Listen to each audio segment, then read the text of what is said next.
Itu yang mematikan siapa? Karena Nabi itu orangnya ummi. Ummi itu lugu. Ya.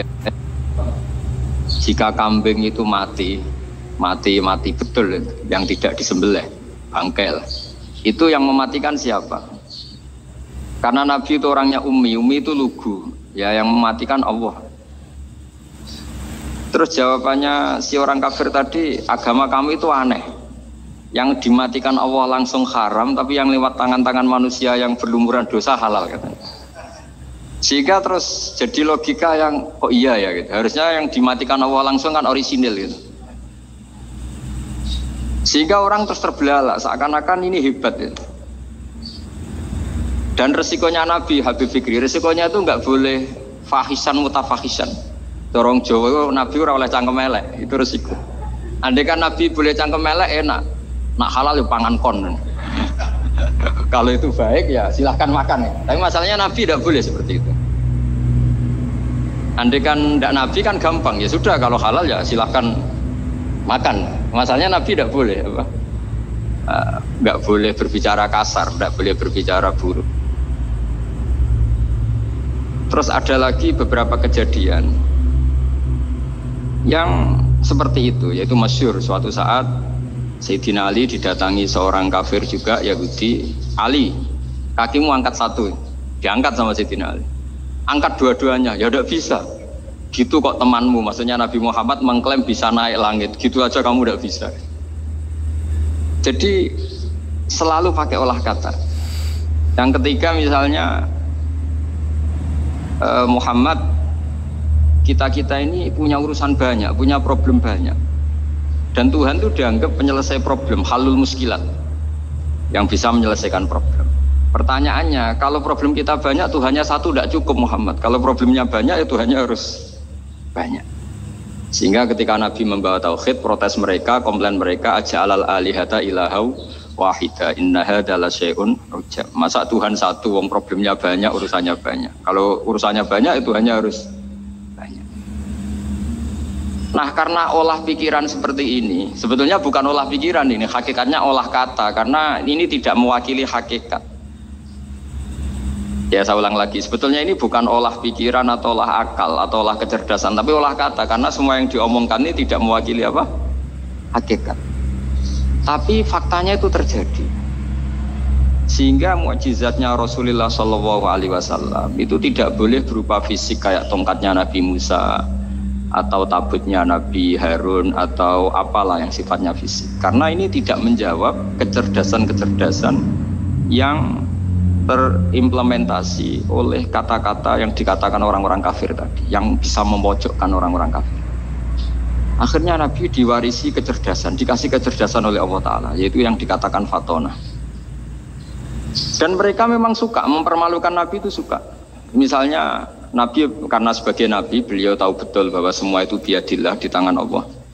Itu Nabi pernah ngendikan, la adwa wala tiarota, tidak ada penyakit menular.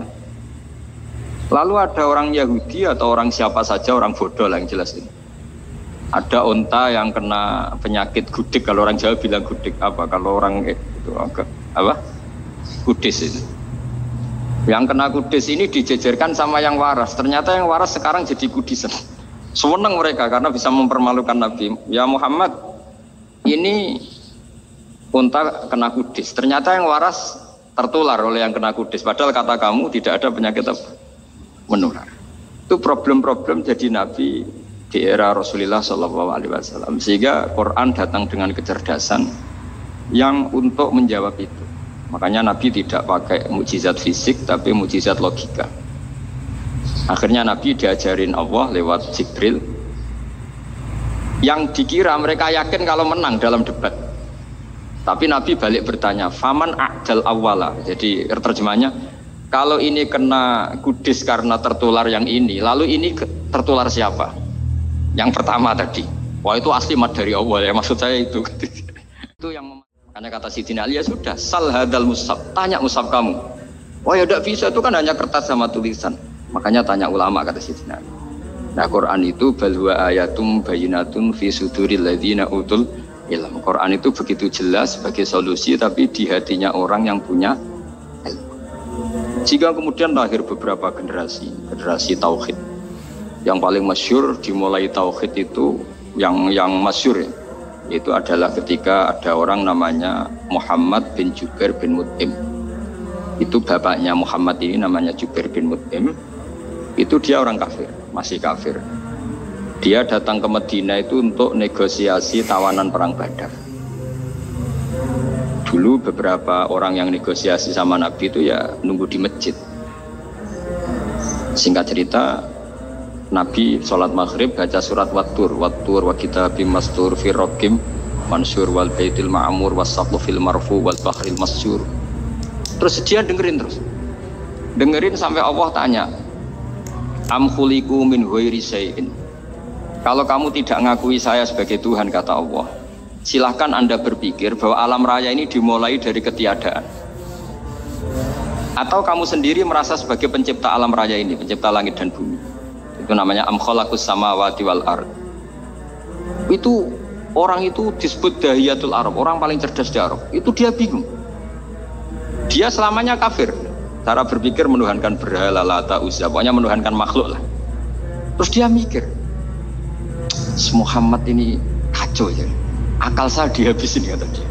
Jadi cara berpikir dia pakai akal, dia tidak percaya mujizatnya Quran, tapi dia bilang Muhammad ini kacau, akal saya dihabisin. Akhirnya Nabi setelah salam dia menyatakan Islam. Karena kata dia, Muhammad, akal saya habis oleh apa yang kamu baca. Nah ini saya mau menerangkan tauhid sebagai inspirasi. Yaitu logikanya gini, langit bumi ini kan wujud itu punya eksistensi.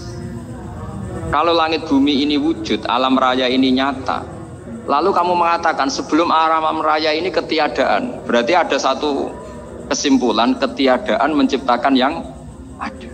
Itu malah gendeng bareng. Logikanya kan nggak kena. Al-adamu yakhluqu maujudan, sesuatu yang nggak ada menyebabkan atau menjadikan sesuatu yang ada. Akhirnya padahal pertanyaannya tadi gitu, ya sudah kalau kamu nggak percaya saya sebagai Tuhan, sebagai pencipta awal, sudah ada usah Tuhan-Tuhanan. Tapi ya mari goblok bareng dengan mengatakan bahwa alam yang ada ini diciptakan oleh sesuatu yang tidak ada. Dari Jubair, saya tidak mau goblok Muhammad, sudahlah iman saja saya, karena saya tidak mau goblok. Jadi agama ini datang dengan keceriaan berpikir. Sehingga Ibnu Hajar al-Asqalani mengatakan hadatin ja'a bil iltizat al-aqli. Agama ini datang dengan kenyamanan berpikir. Coba kalau Anda seorang profesor atau seorang doktor atau seorang ilmuwan, kemudian Anda diajak goblok dengan teori baru bahwa sesuatu yang ada itu diciptakan oleh yang tidak ada. Mau enggak kamu? Mau semuanya sesuatu diajarin sesuatu yang ada diciptakan oleh yang tidak ada.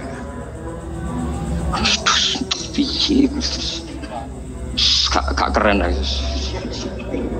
Gak boleh saya lurus itu.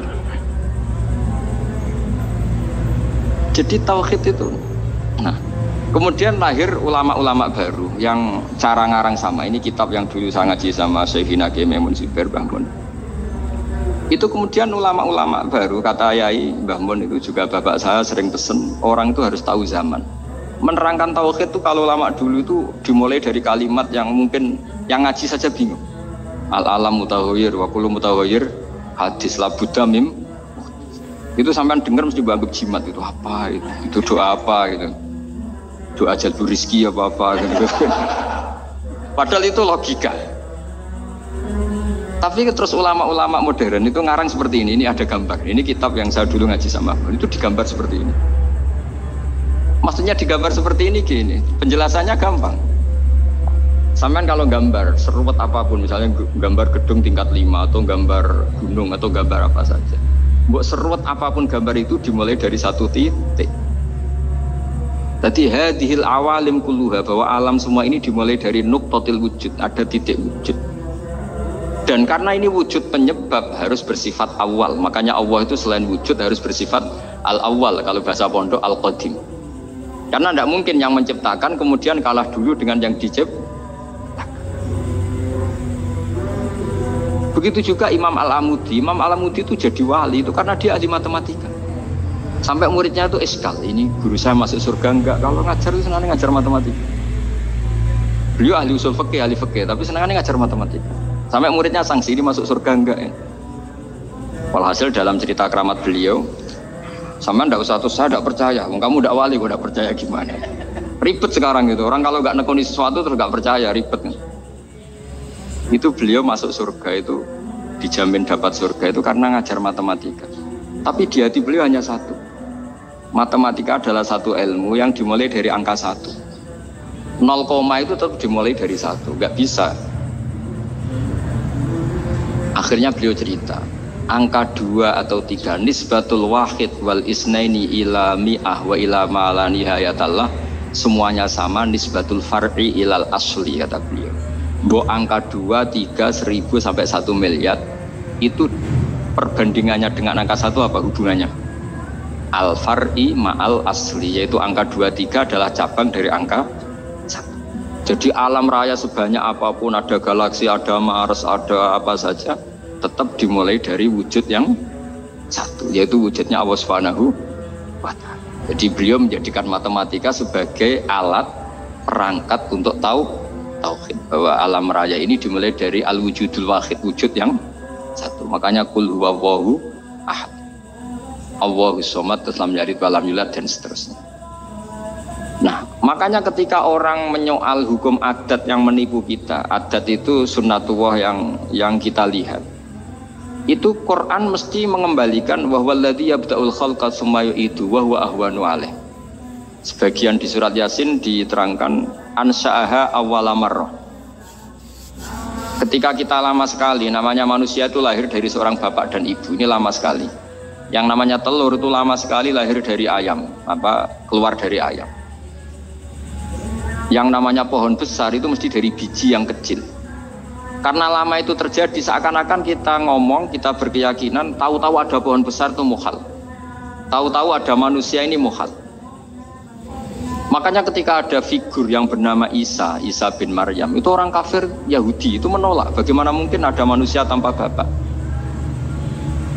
Oke, itu menyalahi prosedur lazim, protap lazim. Tapi kata Allah gimana? Inna masalah Isa indawahi kamasali Adam. Kalau Isa mohal karena tanpa bapak, harusnya Adam lebih mohal karena tanpa bapak, tanpa ibu. Jadi artinya apa? Allah tetap mengingatkan bahwa kudroh saya yang pertama itu menjadikan semuanya mungkin tanpa perangkat adat.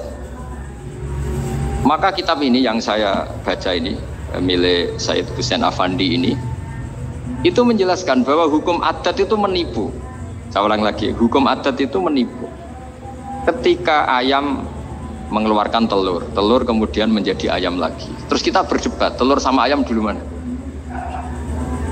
Menurut Anda milih mana? Milih apa? Telur. Kalau ini, yang kubu sebelah ini,